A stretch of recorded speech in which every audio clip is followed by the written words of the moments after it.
What's up, guys? So in this video we're going to be talking about how to be a digital nomad one-on-one. Okay, and if you guys don't know who I am, my name is Dan. I go by Digital Dan or Mr. Worldwide, and the reason is because I love to travel. Let me just give a little quick insight about who I am. I currently live here in Medellin, Colombia. If you guys don't know, I'm here in Medellin. I'm on top. I live in Poblado, and I live in a really nice high-rise. But I like to travel all over the world, right? Currently living here, but who knows? Might be somewhere else in the next couple of months, and that's how my lifestyle is. I live wherever I want, okay? And kind of want to talk about how I got here because it wasn't always like this. I wasn't that dude that was always traveling, even though I love to travel, and I always.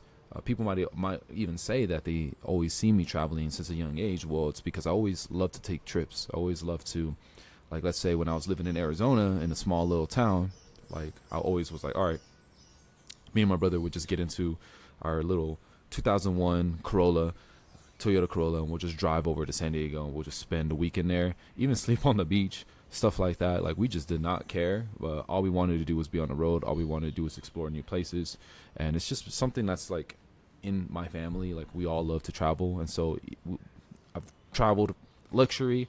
I traveled sleeping in parks, sleeping on beaches, sleeping in cars. It does not matter. I just always loved it. But now I live a little better lifestyle because now I can choose where I want. I get the nice places, and it always helps when you live somewhere that the dollar becomes stronger, right? Like here in Medellin, the dollar doubles, right? So if you have $1, it's like worth two, which is nice. But like, I want to talk about, it wasn't always like that for me. As you can see, there's a photo right here, the photo to the left, which is me drenched in sweat. This was back when I was in California, and I was working for this movie company, and I remember taking this picture. I remember I sent this over to one of my ex-girlfriends, and I just sent it over to her, and I was like, man, they're slaving us out here, because that's what I would literally be doing. I was working in the middle of the summer of California and moving heavy stuff, and I don't know if you guys know anything about moving companies. When people call you for when they call movers, they don't call them just to move some boxes, although that does happen sometimes. But usually they have something huge in their house that they don't feel like moving. Big bed, freaking hot tub, a fridge. They don't feel like moving it. They don't have the will to do it, so they just call us, and then we'll go and do it. So we just did like the hardest job. It was like one of the hardest jobs. On top of it, they didn't pay me well. It was just a bunch of nonsense. It was crazy. But now I went from doing that, from living in one spot, living somewhere I didn't like to live, to where I am now. I can live wherever I want, completely digital. And because of that, I was like, let me choose Medellin, Colombia. And I chose Medellin, Colombia because it's a lot of reasons, but a few of the most popular reasons. Number one, first, it's beautiful over here. If you guys can see, like, feels like you're in the jungle over here, which is awesome. Birds everywhere. It's green. It always rains. It's tropical. On top of it, the dollar does become stronger over here, and there's a lot of beautiful women over here, and I'm single, so that's nice. And just the culture, there's a lot of culture, and I have family over here. My mom's actually Colombian, so my mom's side of the family lives here, so which is cool because now I have family over here, and it makes it enjoyable for me because I can meet new family members, and it's cool. It's fun for me. But let's go and let's talk about why I left, because this is very important to understanding how to become a digital nomad, because I feel like this is what everyone feels like. Number one, I'm not the type of person that worked a job. Though I did work a lot of jobs, I couldn't stick to a job, and it wasn't because it was inconsistent, just because, number one, I hated not getting paid enough. I hated the fact that I didn't have security. I remember, like, when I mean security is like I didn't have the ability to do what I wanted to do. I didn't have the ability to travel. I remember there's times where I would plan a trip, and then I would go and I'll put my 2-week notice for the trip, right? Like, hey, I'm gonna take this trip, and they'll block it. They'll be like, oh no, you can't take that trip. And I'm like, well, I've been planning this trip for a long time with my family members. Like, what do you mean? I'm like, what do you mean I can't take this trip? And they're like, no, you can't take this trip. We have a big event. You have to stay there. And I'm just like, I'm not staying anywhere, like, I'm gonna be doing whatever I want to do. So I would just tell them, like, look, like, I already have everything planned, so you guys it's something you guys have to figure out. I'm giving you guys the notice right now. Like, I know it's busy, but like, this trip is planned. It's been planned with my family. It's been planned with my friends. I'm not gonna cancel it just because of an event. This is why I'm putting the 2 weeks, so you guys can figure it out. And of course, they don't like that, right? And but that was just how I was. I always wanted to take these trips, and so I hated the fact that they never gave me my freedom to travel whenever I want. And on top of it, jobs always love to take advantage of you. They do not. I feel like they don't care about you. Like if you drop dead on Monday, on Tuesday, there's gonna be a job listing replacing your job, right? On Indeed or wherever the heck they post it. So like they don't like they yeah to an extent they do care about you, but in reality they really don't. Um, Also, like man, I lived in I lived in Arizona, I lived in LA, and one thing I've noticed like in LA is your dollar, like you think that you're making a lot of money. Like me, I thought I was making a lot of money out in LA, and then turns out I'm living like a basic lifestyle, very basic lifestyle, and I'm like, yo, this sucks because like you're working so hard, you're making all this money, and then because the cost of living is so high, you can't do anything about it, and now you're living like a mediocre life, and you're putting in all this work when you just all you have to do is when I'm like here in Colombia, like I just moved and now my life dramatically increased. I'm living like I feel like a millionaire over here, and all I had to do was just move locations. Okay, so having a dollar not be as strong as it is sucks because now you're living in a little apartment, right? And it's like trash, a little room, it's just horrible, right? Being stuck in my hometown, man. Like I hated that, being stuck in my hometown, especially like what my lifestyle. When you're stuck in a hometown, you're not in the city, especially when you're young. Like you want to be out in the city, you want to be out where the people are, you want to be networking, and that's very important. You can't be doing that if you're in a small town, man. That's just not gonna happen. Going out, like when I would go out take my girl out for a date, minimum would be $100. I remember even in my hometown, I was living in this little small town, and I remember it was like $100 a night just going out with the girl. Would just get some food. We both get 2 plates, 2 drinks, boom, it's $100. Like, come on, man, that's horrible. And to top it all off, man, the culture in America, come on, you guys got to be oblivious if you can't see it's toxic. It's super toxic. It's hookup culture. It's degenerates, degenerate activities. It's being promiscuous. It's like trying to get over on somebody. Like like you have to get someone has to lose for you to win. And I hate that type of culture. I've never been that type of person. But that's how the culture out there is: money, quick, being fast. Like in the United States, there's a lot of fast food. You like in Starbucks, you don't pull up to Starbucks and sit there and drink your coffee. Who does that? Like unless you pull up your laptop and work. But to be honest, you can't even do that anymore because they took off the outlets. I don't know if you guys know, but I was in LA the other day. They took off all the outlets, and the reason they took out the outlets is because the homeless people were there camping out and they didn't like that, so they took out the outlets. But now we can't come in there and we can't work. So now it's just like, what do you do? So the Starbucks is you can't even go in there and work anymore. The fast food, everything's fast. Everything is the culture, so you got to do everything fast, which is cool. But in America, it's like we value quickness because we can get to the money faster.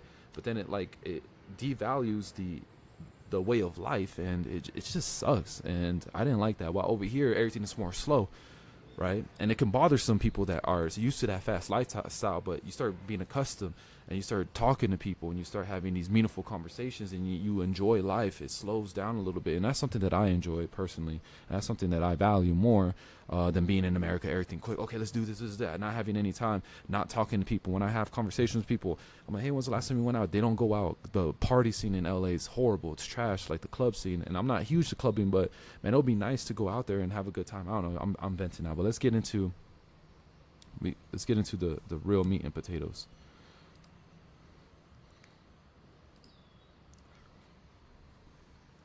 So this is the whole reason why I was just saying all that, is because it doesn't have to be like that, right? Life doesn't have to be to the point of you have to be living that American culture. Who says that? Like, you don't have to do anything. We're not trees. We're not planted in one specific place and you're stuck there. Especially now, we live in a digital age where me moving has increased my relationship with everyone around me, because now that I'm not there, they take like my time and my presence more as like, oh, like let's talk to daddy because he's not here anymore. So it has even increased. Like you would think that it would decrease the amount of time that I spend with my family, but in reality I've increased, because although I'm not there in person, they value the time that I'm spending with them, because it's like I can't spend it with them. So I call my mom more, and I talk to my family more because I'm here. It's weird. While I was over there living there, I never even saw them. So that's one thing. So life doesn't have to be like that. That's what I meant to say. Is we live in a digital era where you can, in fact, you can move if you want, right? And this is the whole reason what this is about. So how can we make money online, and how can we travel the world? Well, there's two ways that I like to talk about, or the two ways that have worked for me personally. And number one, of course, is having some type of digital product that you want to sell, and you can do this by selling information, either something that you have a lot of knowledge in, or something that you have a lot of passion in, or number three, something that you are interested in. You don't even have to have a lot of knowledge, and you just have to be interested. Just have to have interest. So this is number one. And let's go deep dive. Let's do a deep dive on how you can go ahead and do it. But let me talk about how I'm able to do it. Maybe you guys can, get some inspiration on how you guys are able to do it. So number one, I remember first starting off, I was very passionate. I had a lot of passion in real estate. And so what I would do is I would just do my real estate things. I would make my money, and then I would document my experience with real estate. And a lot of people found that interesting, and they would ask me for guidance on how they can go ahead and have the same experience that I'm having. And all I would do is just document my experience. That's it. And the way I would do is just posting on social media, posting videos online. And people were interested. Although this didn't blow up and I wasn't making a lot of money online, but it was a start, and I started seeing that people resonated and people were interested in what I had to say, and just by doing my day-to-day life. And I wasn't even an expert in real estate. I just got started, and I was just making money. I got started and I was making money, and I would just explain what I was doing, and people found interest in that. And even to the point where people wanted to pay me for my knowledge or my expertise so that I can help them, so they can get the same results that I was getting, because I was getting results. But then I started changing niches, because it wasn't for me. Some of the niches just wasn't for me. Although I was making good money, I was like, okay, well I can't see myself doing this forever. Let me try this different niche. And that's when I went over to, for example, surplus funds. If you guys don't know what surplus funds is, it's another subsection in real estate. And I started to do that. That one actually did very well. I started teaching that, and I didn't have a lot of knowledge or experience in it, but I was just documenting my experience myself, and just letting people know, and showing my results, and people found that interesting as well. And that's when my online career started taking off. And that's when the first time that I ever made $20,000 online was because of surplus funds. And the way that I did that was that one of my mentors, or the teachers of the course, he actually saw the success that I was having, and he interviewed me and put me on his YouTube channel. And I shouted myself out on my Instagram, and people from his followings went over to my Instagram, and they started asking me questions. And they even told me, they're like, hey, I would pay you because I resonate with you better if you teach me. And I just had a lot of people do that, to the point where I remember the first month I made $20,000, and I wasn't doing it secure. I wasn't doing it professional. All I was doing was accepting PayPal's, Cash Apps, Zelles, and someone would pay me $1,000. Some people would pay me $500. Some people would pay me $1,500. It really depended, but I was just making a lot of money, just sales, because people found that specific topic interesting. And I was like, well, this is cool. Like that's what opened my eyes to the digital. Digital, right? Of being digital. Now I was making money doing that, and then I can go more deep into other stories, but I went to different niches, trying different niches, watches, palettes, and I just kept doing it, just showing my experience, and I was able to make money from that. And that was just one way that I made money online, because I've done a lot of things online. Not only there's way more, but the other ones wasn't as successful as the ones that I'm talking about right now. Of course, I did affiliate marketing. Of course, I did drop shipping. I did all of that. But I made money from it, but it wasn't as successful as the ones that I'm going to be talking about now. The second thing that I want to talk about is also clipping. If you guys don't know what clipping is like it's when you don't want to show your face into your brand, right? You have like this, you just create a brand, but it's like a faceless brand. So I started doing those. What I did was I would post 3 videos a day on specific niches that I found interesting, watches, traveling, things of those sort, and I would I would post videos, just 3 videos that it wasn't even my videos. Sometimes they were original, but most of the times they were just random videos I found online, and I would if they had a lot of views, I would just repost it, and then I would get a lot of traction like that. I get millions of views through doing that. And what I did was I just started collecting email addresses, phone numbers, and I started selling digital products, affiliate links, my own products. I would create my own PDFs and or even create my own videos and courses, and then I started making money doing that as well. So those were the 2 successful ways that I started making money online, a lot of money online, and how I was able to, be able to live this lifestyle was those 2 ways. And number 1, like I said, is personal. I could say it's called personal branding. It's just sharing your experience, something that you have a lot of passion in or experience in, or you don't even have to have a lot of experience or knowledge in it. Just you documenting your journey, that helps a lot. But the more knowledge that you have, the better it is. And people resonate with that if you're transparent, if you're being truthful. Because you'll understand that there's people that are in the bottom, they have no idea what to do, and they just need help, and they'll rather pay somebody that's been through what they're going through, and then they'll rather pay just so they can get that knowledge and they can get that expertise. So there's 2 ways that I was doing that I did it. Number 1 is personal branding, like I said, and number 2 was going to be faceless brands and clipping, and that's very powerful as well. You can go ahead and do that. And I feel like that's even easier than even doing your personal brand, to be honest. And you can make money faster doing that. And I've done both, and I still do both. And I found that to be very successful. Now, what's the benefits of doing this? Well, the benefits is that when you get into like personal branding or clipping or faceless brands, the benefits is that you can finally start living the life that you want, because now you have not only time freedom, which is very important, but you have location freedom, which means that you can travel wherever you want, right? I could be here in Colombia, or I could be in Asia, which I do plan on being to Asia soon, and I could go to Asia, and even though the time zone is completely trash, right? Like you're like, when it's daytime in America, it's going to be nighttime in Asia, and when it's nighttime in Asia, it's going to be daytime in America, vice versa, right? It's going to be so trash. But if you have these systems in place and you know exactly what to do, then it doesn't matter. You can be in Asia, you could be living there, but you still be making money online because you figured out how to make money digitally, and now you have location and time freedom.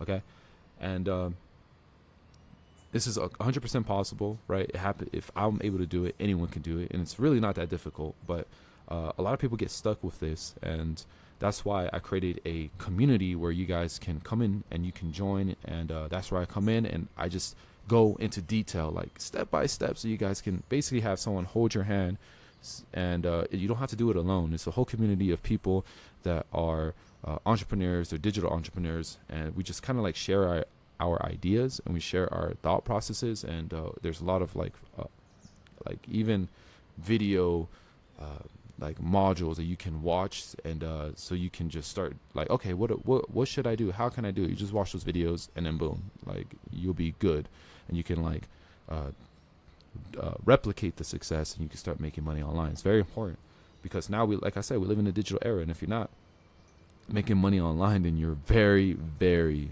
very behind. So you want to learn how to make money as quick as possible. If you guys want to learn more information about that, there's going to be links below. Also follow me on my social medias if you found this slightly useful. Make sure to give me a thumbs up, guys, and comment any other questions that you guys may have. I'll be happy to make more videos for you guys, explaining things in more detail. I can't make it in full detail in this video because it'll be a whole day video, right? So this is why, but if you guys want more info, automatically just join the community and you guys will get a lot of info. So I highly recommend doing that. And that's going to be it for this video. Like I said, follow me on social medias if you guys found it useful. And